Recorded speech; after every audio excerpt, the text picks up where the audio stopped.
जी CS 101 की assignment होगी सबकी। जी ठीक है, कोई क्वेश्चन है CS 101 की असाइनमेंट के बाद सबसे पहले वो डिस्कस कर लेते हैं, जल्दी जल्दी बताएं।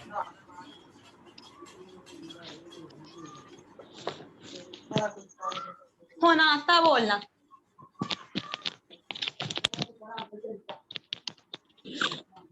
अच्छा जी, अगर हम मॉड्यूल वाइज देखें तो हमने कितने मॉड्यूल कर लिए हुए हैं, किसी को कोई आइडिया?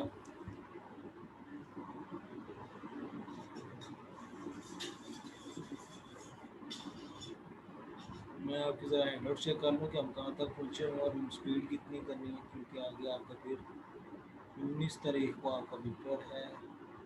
आपकी डेट शीट ओपन होगी हुई है, चेक किया किसी ने?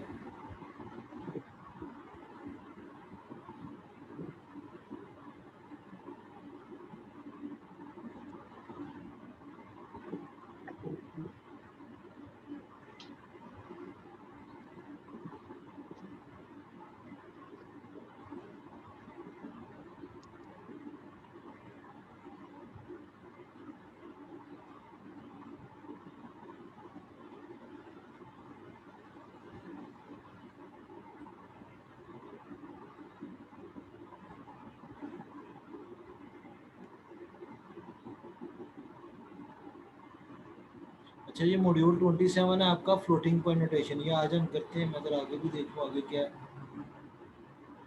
ट्रंकेशन एरर है, डाटा कंपैरिजन है, ज़्यादा आपका स्टडी रिलेटेड ही जो आपने खुद पढ़ना है। बाकी इसमें टेक्निकल चीज़ें जो है वो मैं आपको बता देता हूँ, और इम्पोर्टेंट टॉपिक्स भी मैं आज आपको बता दूंगा, जो जो आपके पेपर में आपको टेक्निकल है, जो ज़्यादा इम्पोर्टेंट है। जो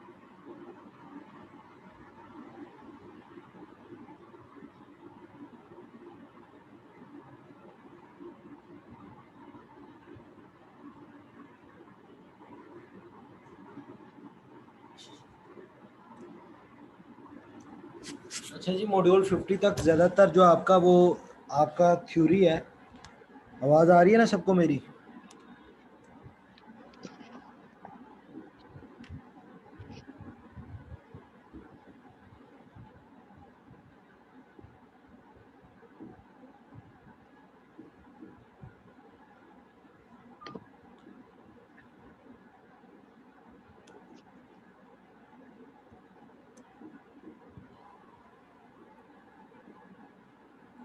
ये एक को हर बार ही मसला होता है, उसकी आवाज़ नहीं होती। पेज नंबर जो आज मैं आपको अभी करवाने लगा हूँ, एक ही टॉपिक करवाऊंगा, फिर नेक्स्ट आपकी थ्योरी है, फिर नेक्स्ट मैं आपको ज़रा इंपॉर्टेंट टॉपिक्स आपको बता दूंगा जो आपके करने वाले हैं, जिनकी आप प्रैक्टिस कर लीजिएगा। उसमें से क्वेश्चन आ सकते हैं। बाकी आपकी थ्योरी है वो आप पढ़ेंगे, उसमें से भी जाहिर बात है आपको क्वेश्चन तो आएंगे। तो अभी जो मॉड्यूल हमने करना है वो है फ्लोटिंग पॉइंट नोटेशन। वो मॉड्यूल है आपका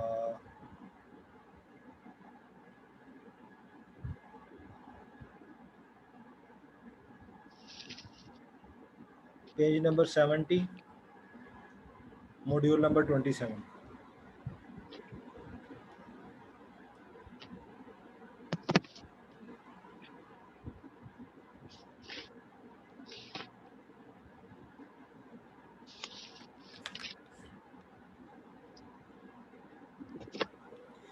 अच्छा जी, मैं ज़रा आपका यहाँ पे मैंने भी वीडियो स्टार्ट ही नहीं की, मैं भी आपको स्क्रीन शेयर करवाता हूँ, एक मिनट वेट करें ज़रा।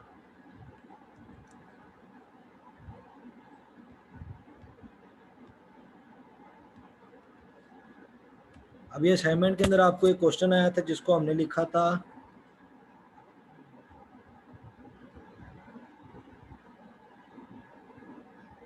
जो सा भी मॉड्यूल है फ्लोटिंग पॉइंट नोटेशन वाला 27 है मॉड्यूल, पेज 70। एक्सेस नोटेशन है 26 के ऊपर, ये मैं आपको ये भी करवा दूंगा।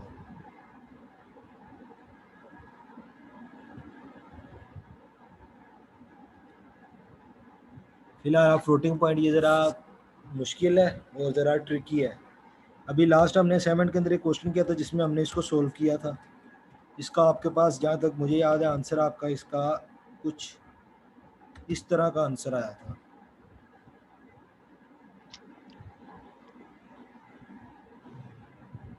वीडियो स्क्रीन शेयर कर तो दिया मैंने आपको।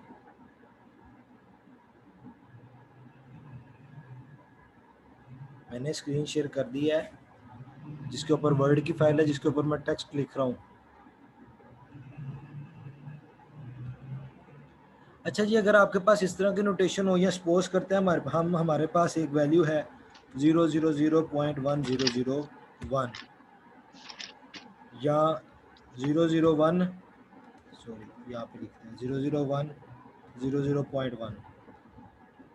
तो इस नोटेशन को आपने इसका पॉइंट ख़त्म करना होता है, उसको हम कहते हैं फ्लोटिंग पॉइंट नोटेशन, जिसमें हमारे पास पॉइंट नहीं आता।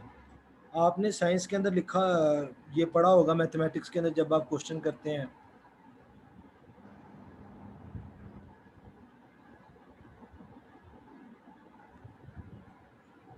तो उसमें आपके पास कुछ इस तरह के इक्वेशन लिखे थे 1.24 इंटू 10 की पावर। मैं अभी चैट पे कोई रिप्लाई नहीं दूंगा जब तक मैं ये कंप्लीट नहीं कर लूँगा। अगर मैं इस तरह आपके एक एक मैसेज का रिप्लाई देता रहा तो फिर मैं बता कुछ नहीं पाऊंगा आपको। 6 इस तरह की नोटेशन आपके पास लिखी होती है। तो सबसे पहले आपने इसको इसकी नोटेशन के अंदर चेंज करना है। जैसे मैं इसको ले लें, आप इसको अगर मैं लिखना चाहूँ तो मैं इसको इस तरह लिख सकता हूँ 1.1101 मल्टीप्लाई बाय 10 की पावर के बजाय मैं यहाँ पे एग्जैक्टली लिख देता हूँ आपको 2। क्या मैंने सही लिखा है? यहाँ पे किसी को कंफ्यूजन हो तो अभी पूछ ले मेरे से कि ये मैंने कैसे लिखा है। पॉइंट शिफ्टिंग आपने मैथमेटिक्स में की होगी। आप पॉइंट शिफ्ट करते हैं राइट साइड पे तो माइनस आता है, लेफ्ट साइड पे करते हैं तो आपका पॉजिटिव आता है। इतना तो आइडिया है ना सबको?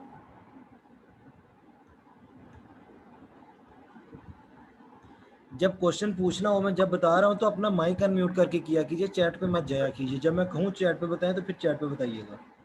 अभी अगर किसी ने क्वेश्चन पूछना है तो अपना माइक अनम्यूट करें और मेरे से क्वेश्चन करें, आपको क्या क्वेश्चन है।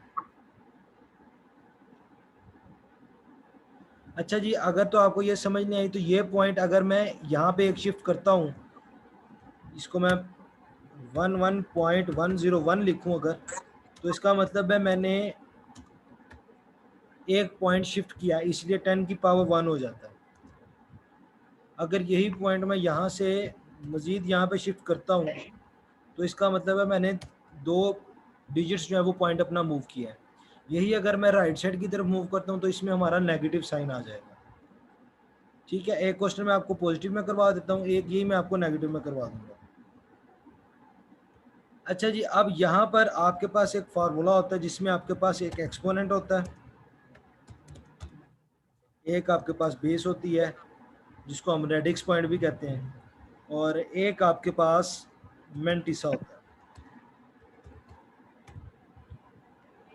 अब आपके पास जो फार्मूला होता है मेंटिसा इनटू बेस की पावर एक्सपोनेंट। ये आप लोगों ने याद रखना है। अब इसको मैंने ये सेम फार्मूला, ये आपका मेंटिसा बन जाता है इतना,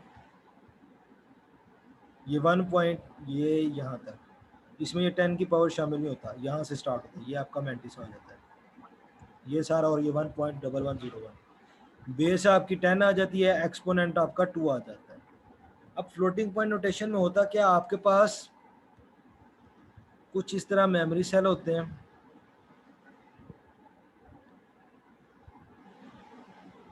मेमोरी सेल में आपका बिट पैटर्न स्टोर होता है। तो सबसे पहले आपकी साइन बिट आती है जो कि आपकी एक्सपोनेंट के ऊपर लगी होती है। इसके बाद यहाँ पे आपका मेंटिसा का मैग्नीट्यूड आता है, यहाँ पे भी मेंटिसा का मैग्नीट्यूड आता है, यहाँ पे भी मेंटिसा 4 जो आपके ब्लॉक्स होते हैं इसमें मेंटिसा आता है, सॉरी मेंटिसा आपका यहाँ पे नहीं आता, यहाँ पे आपका मैग्नीट्यूड ऑफ एक्सपोनेंट आता है।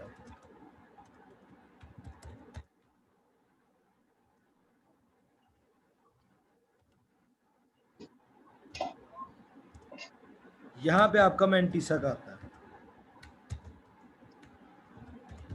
यहाँ पे भी मैंटिसा का मैग्नीट्यूड आएगा और यहाँ पे भी मैंटिसा आएगा। अब ये तो मैंने आपको सिंपल रिप्रेजेंटेशन बता दी है। अब अगर इसको मैं लिखूं तो मैं इसको कैसे लिखूंगा? सबसे पहले तो आपने इसको भी कन्वर्ट करना है, ये जो आपका 2 है इसको बाइनरी में कन्वर्ट करें तो ये आपका 10 बन जाता है। अब अगर मैं इसको बिट पैटर्न के अंदर लेके आऊँ तो आपकी साइन बिट क्योंकि पॉजिटिव है तो आपका साइन बिट एक्सपोनेंट का 0 है। उसके बाद आपके पास जो मैग्नीट्यूड है वो 10 है, इसका मतलब यहाँ पे भी आपके पास 0 है, यहाँ पे भी आपके पास 0 है।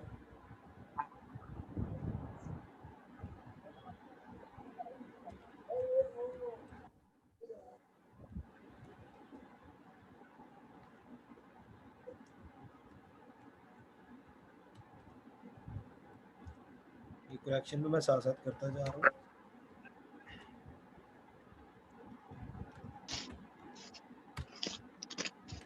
फोर आपके मैंटिसा के, 3 आपके एक्सपोनेंट के, 1 आपका साइन बिट का। अब जब आपने इसको लिखना है तो 01 तो आपके पास गिवन है, 01 आपने लिख दिया तो एक्स्ट्रा जो बिट होगी वो 0 आ जाएगी। इसके बाद आपने क्या करना है, आपने यहाँ पे ये जो आपके पास बिट्स गिवन है 1101, इनके 4 बिट्स लिख लेने हैं 1101। एक्स्ट्रा बिट अगर इसके पास आपके पास आगे भी हो, जैसे यहाँ पे आप सपोज कर लें फर्दर 0101 है तो आप उसको इग्नोर कर देंगे। अब यहाँ पे 2 क्वेश्चन आपके राइज होते हैं। अगर आपका ये वाला वैल्यू जो है ये भी माइनस में होता, अब हम क्या करेंगे? दूसरा आपका ये क्वेश्चन हो सकता है कि अगर ये जो 1 है ये कहाँ पे गया? ये 2 क्वेश्चन आपके राइज होंगे। तो सबसे पहले आपको पता होगा कि जो बाइनरी है वो 01 का नंबर है, इसमें ये 0 होगा या 1 होगा, इसमें 2 3 तो हो नहीं सकता। और जो पॉइंट है उससे पहले कोई ना कोई वैल्यू होती है, 0 नहीं होता। इसलिए बाय डिफ़ॉल्ट जो आपका पॉइंट होता है उसके पहले 1 ही आएगा। आप कभी भी इसको ऐसे नहीं लिख सकते 0 पॉइंट। अगर आपने फ्लोटिंग पॉइंट में जाना, आप कभी भी इसको 0.10 को सोल्व नहीं करते। आपके पास अगर इस फॉर्म में लिखा हो तो आप इस पॉइंट को यहाँ से यहाँ पे शिफ्ट करते हैं, फिर आप फर्दर सोल्व करते हैं। तो इसलिए आपका पॉइंट से पहले हमेशा 1 आएगा फ्लोटिंग पॉइंट नोटेशन के अंदर। सेकंड है जी, अगर आपका माइनस की वैल्यू हो तो माइनस की वैल्यू का आप 2's कम्प्लीमेंट निकालते हैं, उसके बाद आप उसको फर्दर सोल्व करते हैं। अब यहाँ पे आपको डिफरेंट तरह के क्वेश्चन राइज हो रहे होंगे। अब जिसको मुझे नहीं लगता किसी को समझ आई होगी तो क्वेश्चन करने में से मैं आपको फिर दोबारा एक्सप्लेन करता हूँ। माइक अनम्यूट करके करना है, चैट में नहीं पूछना।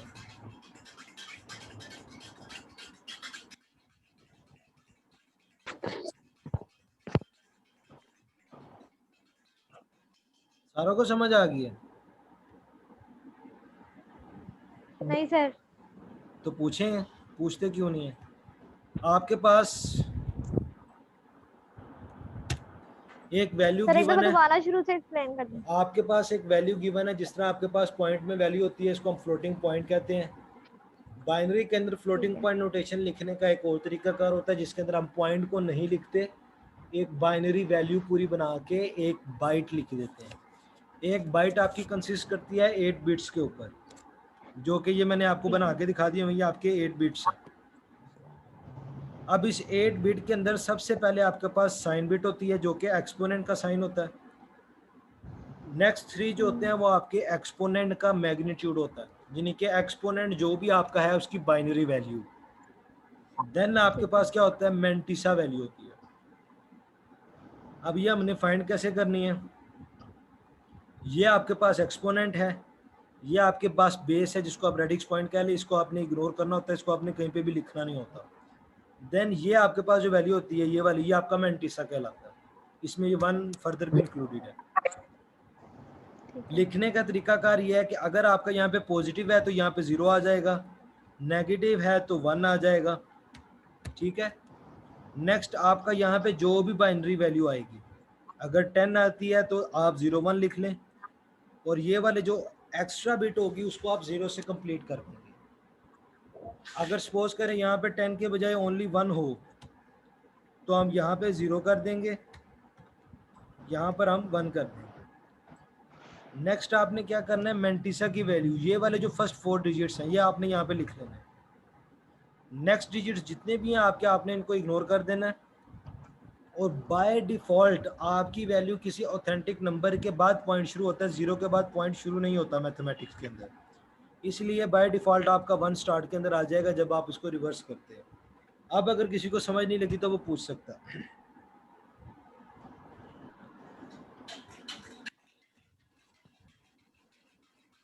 आगे समझ? सर ये जो हमने लास्ट में बताया ना, ये जरा दोबारा बताइएगा प्लीज। लास्ट में मैंने ये बताया कि आपने यहाँ पर जो भी आपका बेस एक्सपोनेंट होगा, अगर आपका 2 है तो उसकी बाइनरी निकाल लें, 3 है उसकी बाइनरी निकाल लें, 5 है उसकी बाइनरी निकाल लें, 12 है उसकी बाइनरी निकाल लें। वो बाइनरी अगर तो 2 ठीक है। बिट्स होगी तो 2 बिट्स तो आपके यहाँ पे 2 आ जाएंगे।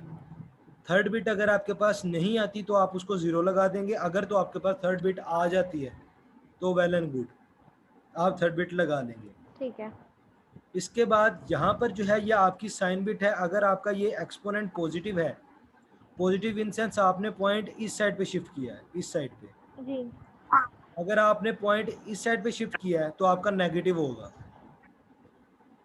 नेगेटिव के केस में 1 आ जाएगा, पॉजिटिव के केस में 0 आ जाएगा यहाँ पर। नेक्स्ट आपके पास ये 4 बिट मेंटिसा के हैं जिसमें आपके ये फर्स्ट 4 बिट आ जाएंगे। समझ आ गई अब? ठीक है जी अब सर, आ गई है। अब जी किसी का क्वेश्चन था, पूछ रही थी कुछ, हल्की सी आवाज आई थी जैसे क्वेश्चन करना चाह रहा है कोई। अच्छा जी, जो आपके पेपर के हिसाब से इम्पोर्टेंट है वो है आपका बाइनरी नंबर्स, जिसके साथ साथ आपको ऑक्टल, डेसिमल और हेक्साडेसिमल की थोड़ी बहुत नॉलेज होनी चाहिए। उसमें से भी कुछ ना कुछ आ सकता है। फोकस आपका बाइनरी होगा, बाइनरी एडिशन, बाइनरी सब्ट्रैक्शन,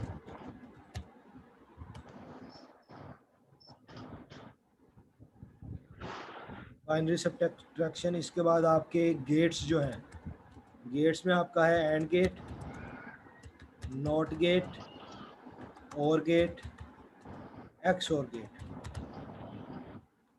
ये जो टॉपिक्स है ना, इसमें से आपको क्वेश्चन आना ही आना है। इसमें से आपको 2 नंबर का आ जाए, 5 का आ जाए, 10 का आ जाए, इसमें से कुछ ना कुछ आपको क्वेश्चन आएगा ही आएगा। ट्रूथ टेबल आपको बनाना आना चाहिए, वो भी मैंने आपको बताया हुआ है। ये आपके वो टॉपिक्स हैं जो आपके लिए बहुत इम्पोर्टेंट है। इसके अलावा जो असाइनमेंट के अंदर आपको आया था डाटा मैनिपुलेशन, उसमें इंस्ट्रक्शन क्रिएशन और इंस्ट्रक्शन फ्लो, या आप इंस्ट्रक्शन आउटपुट भी कह लें, इस चीज़ को वो फोकस कर सकता है। इसके अलावा बाकी जितनी भी चीज़ें हैं वो आपकी थ्योरी हैं। तो थ्योरी में से आपका क्वेश्चन तो आएगा मगर वो थ्योरेटिकल है, वो आपको पढ़ना पड़ेगा। ये वो चीज़ें हैं जो आपके समझ के करने वाली हैं, तो इनको आपने फोकस करना है, इनको आपने समझना है। इनमें से कोई चीज़ ऐसी है जो अभी आपको लगता है आपको नहीं पता तो वो मुझे बता दें, मैं आपको एक्सप्लेन कर देता हूँ।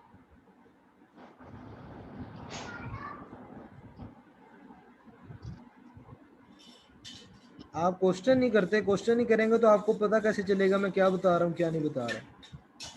क्वेश्चन किया कीजिए, आपके लिए भी अच्छा है, मेरे लिए भी अच्छा है। सर ये जो ट्रुथ टेबल है इसका थोड़ा बता दें। ट्रूथ टेबल आपके पास कुछ, मैंने मना किया था चैट में बताने का, फिर चैट में मैसेज आ रहा है। सबसे पहले आपके पास है एंड गेट, जिसको हम डॉट से रिप्रेजेंट करते हैं। उसके बाद और गेट है, और गेट को प्लस से रिप्रेजेंट करते हैं। उसके बाद नोट गेट है, जिसको आप इससे भी इससे सिंगल बार से रिप्रेजेंट कर सकते हैं, कैप से रिप्रेजेंट कर सकते हैं, या एक आपके पास सिंपल इस तरह बार होती है उससे भी आप रिप्रेजेंट करते हैं, जो कि अल्फ़ाबेट के ऊपर आती है। अब इसको सोल्व कैसे करना है? सबसे पहले तो आपके पास फार्मूला होता है 2 की पावर n।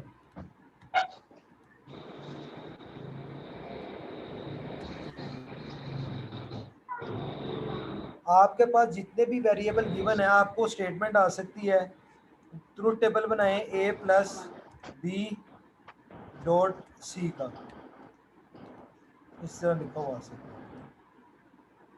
मैं अब एक कंबाइन बना लेता हूँ जिसके अंदर मैं आपको ये ने जी सी नोट भी कर दिया,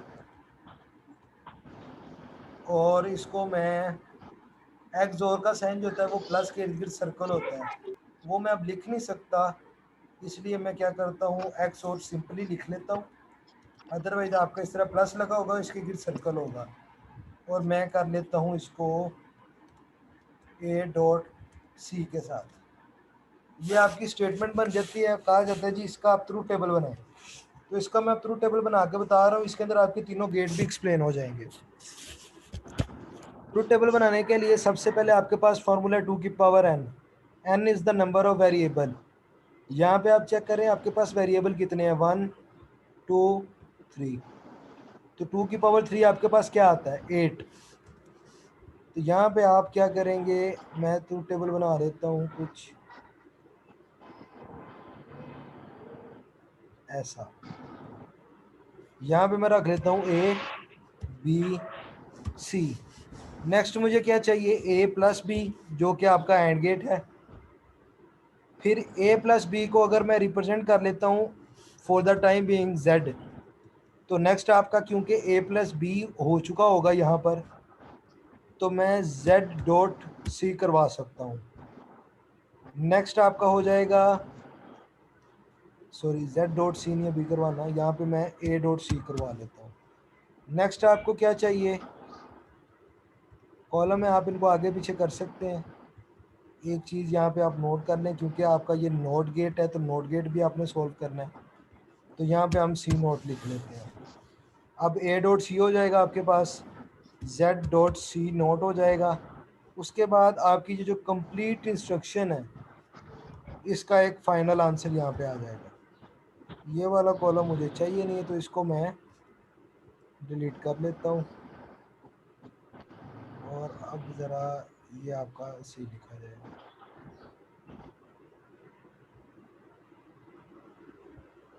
अच्छा जी, अब आपके पास यहाँ पर आपका जो वैल्यू आया था वो आया था 8। आपने क्या करना है, हाफ ज़ीरो लिख लेने हैं, हाफ 1 लिख लेने हैं। 0 0 0 0 1 1 1 1। अब नेक्स्ट फर्दर आपने इसको फर्दर डिवाइड करना है, जितने आपके ज़ीरो है ना इनको आप फर्दर डिवाइड कर दें 0 1 के अंदर।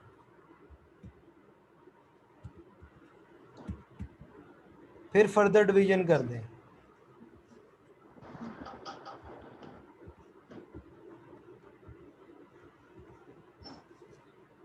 यहाँ तक किसी को समझ नहीं लगी तो बताएं, क्योंकि यहाँ पे अगर आपका कंसेप्ट क्लियर होगा तो आगे जाएंगे। सबको पता सर आ लग गया गई। जीरो कैसे आया, जितने डिजिट्स हैं जी इसका सर, आ हाफ गई। यहाँ पे आएगा, डबल हाफ यहाँ पे आएगा, फिर फर्दर हाफ यहाँ पे आएगा। अब आपने सी नोट फाइंड करना है, सी नोट होता है जी, फिर मुझे चैट आ रही है,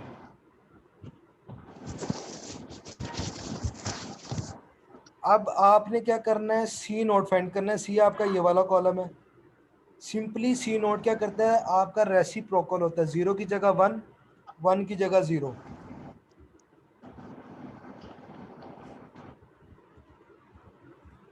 ऐसे।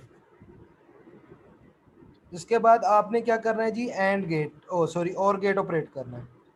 और गेट का कंसेप्ट ये है कि आपके पास जिस तरह सिंपल एडिशन परफॉर्म होती है, 0 प्लस 0 ही 0 होता है, उसके अलावा आप कुछ भी आपस में ऐड कर लें उसका आंसर आपको आता है। आप 0 प्लस 1 करें, 1 प्लस 0 करें, 1 प्लस 1 करें, आपको उसका आंसर मिलेगा।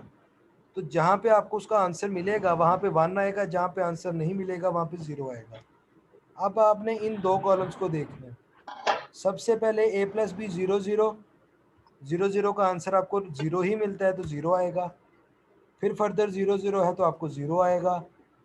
0 इंटू 1, 0 प्लस 1 आपके पास 1 आता है, ये भी 1 हो गया। 1 इंटू 0 भी 1 होता है, 1 प्लस 0 भी 1 होता है, 1 प्लस 1 भी आपको आंसर देता है, तो वो भी आपका 1 हो जाएगा। समझ आ गया इसका भी? जी। इसके बाद है जी आपका सर, समझ आ गया। A dot C. इसमें आपने इस कॉलम को देखना है और आपने इस कॉलम को देखना है। अब आपने क्या करना है, एनीथिंग मल्टीप्लाई बाय 0 इज 0। तो जहाँ पे आपको 0 से मल्टीप्लाई होगा वहाँ पे आपको आंसर नहीं मिलेगा, जहाँ पे 1 से मल्टीप्लाई होता है वहाँ पे आपको आंसर मिलता है। इसलिए आपने जहाँ पे 0 0 होगा वहाँ पे 0 लगा देना है, जहाँ पे 0 1 होगा वहाँ पे भी आपने 0 लगाना है। 1 0 का भी आंसर 0 आएगा, सिर्फ 1 और 1 का आंसर 1 आएगा। तो यहाँ पे आप देख लें, यहाँ पे आपका C भी 1 है, A भी 1 है, तो यहाँ पे आपको 1 मिलेगा। फिर आपका यहाँ पर 1 है, उसके अलावा आपका कहीं पर भी 1 नहीं है। सर 0 0 सर हमने सेकंड लास्ट पे नहीं, अच्छा ठीक है ठीक है। ये C है आपका, ये आपका A है।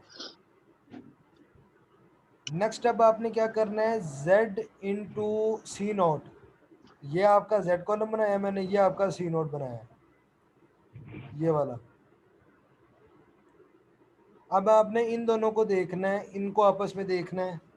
तो इस केस के अंदर आपके पास सिर्फ यहाँ पर 1 बन रहा है, यहाँ पर 1 बन रहा है, बाकी सारा आपका 0 है। ठीक है, जल्दी से नेक्स्ट भी मैं आपको बता देता हूँ। अब आपने क्या करना है, एक आपके पास ये है, एक आपके पास ये है, आपने इसका एक्स और फाइंड करना है। एक्स और आपको सिर्फ उस सूरत में सर 1, जी जी जी सर ये जो A डॉट बी लगाया हुआ है, तो इसमें लास्ट में डबल 1 नहीं आता कि 101 ए सर? डॉट बी तो नहीं लगाया ये हुआ, जो ए डॉट सी है, ए प्लस बी। वो मल्टीपल किया है ए और सी सॉरी ए और सी को जी, यहाँ सर। पे लास्ट पे second last C sir note है, देखिएगा। ये सी नोट है, ए ये सी सर नोट है। A dot A multiply by C, इसकी बात जी कर रहा हूँ। इसके जी, सेकंड लास्ट में 0 ही आता है। ये देखिए सी में 0 है, यहाँ पे 1 है, यहाँ पे 1 होगा, यहाँ पे 1 होगा, तो आपको आंसर 1 मिलेगा। अब हमने क्या ठीक करना है है, सर। इन दोनों कॉलम का एक्स और लेना है। तो एक्स और क्या करता है, आपको उस सूरत में आंसर देता है जब दोनों 0 होंगे तब भी आपको वो 0 दे देगा, दोनों पे आपका 1 होगा तब भी वो आपको 0 दे देगा। उसको किसी एक जगह पे 0 चाहिए, एक जगह पे 1 चाहिए, दोनों जगह पे सेम वैल्यू का वो आंसर आपको एक्स और नहीं देता। तो दोनों जगह पे सेम हो, तो यहाँ पे भी 0 है, यहाँ पे भी 0, यहाँ पे भी 0 है। 1 1 1 1। सर ये लास्ट से नहीं समझ आ रहा, Z डॉट C नोट से। ये कॉलम है आपका और ये कॉलम है आपका, दोनों का आपने ऐड परफॉर्म करवाना है। 0 मल्टीप्लाई 0 ही आएगा। 1 0 0 0 0 0 1 1, यहाँ पे आपका 1 1 0 0 1 1 1 1 0 0 1 1 1 1 0 0। समझ होगी अब? ठीक है, आ गई समझ। अब आप इन दोनों का जब एक्स और लेंगे तो 0 0 पे भी 0 आएगा, 0 0 पे भी 0 आएगा, 0 1 पे आपको 1 आएगा, और 1 1 अगर यहाँ पे होता, सपोज करें है नहीं है, तो भी यहाँ पे आपको 0 मिलता है। ये अब आपके मैंने सारे गेट भी आपको बता दिए और आपको ट्रू टेबल बनाने का तरीका भी बता दिया। इसमें किसी का कोई क्वेश्चन हो तो वो पूछ सकता है। No sir. फर्दर किसी का सर ये लास्ट में Z डॉट C नोट जो है, ये लास्ट में 1 नहीं आएगा? यहाँ पे 0 आता है, सी नोट ये है 1 0 0 होता जी है आपके पास। जी। फर्दर किसी का कोई क्वेश्चन? सर ये जो Z डॉट C नॉट है, इसमें भी एनी मल्टीप्लिकेशन इज 0 ही आएगी? 0 मतलब दोबारा 0 बोले, समझ नहीं और लगी। 1 1 का 0, जैसे आपने उसमें A प्लस B में क्या होता है, 0 प्लस 0 0 0 1 0 1 नहीं 0 नहीं 0 नहीं और नहीं, 1 1 का ये ए डॉट सी में है, 0 0 पे भी 0 आएगा, 0 1 पे भी 0 आएगा, 1 0 पे भी 0 आएगा, 1 तो ये 1 पे जो आपको 1 आएगा। सर इसमें सिर्फ दोनों वेरिएबल जो हैं वो 1 होने चाहिए ना इसमें, ए डॉट सी के केस में दोनों नोट में। वेरिएबल 1 होने चाहिए। जी नोट आपका रेसिप्रोकल होता है, ये नोट है, मैं लिख देता हूँ, ये नोट है, ये एंड है, ये और है। नोट के केस में 0 1 हो जाता है, 1 0 हो जाता है। और के केस के अंदर दोनों वेरिएबल 0 होंगे तो आपको 0 मिलेगा, अदरवाइज आपको 1 मिलेगा। और एंड के केस में दोनों वेरिएबल 1 होंगे तो आपको आंसर मिलेगा, अदरवाइज आपको आंसर नहीं मिलेगा। एक्स और के केस में आपके पास कोई एक वेरिएबल 1 होगा तो आपको आंसर मिलेगा, दोनों 1 होंगे तब भी आंसर नहीं मिलेगा, दोनों 0 होंगे तब भी आंसर नहीं मिलेगा। ठीक है सर। किसी का भी क्वेश्चन है तो पूछ ले, नहीं तो मैं क्लास एंड कर रहा हूँ। सर आ गई समझ। ठीक है जी, अल्लाह हाफिज। ओके सर, अस्सलाम अल्लाह वालेकुम, हाफिज। फीमा मिल्लाह। वालेकुम सलाम।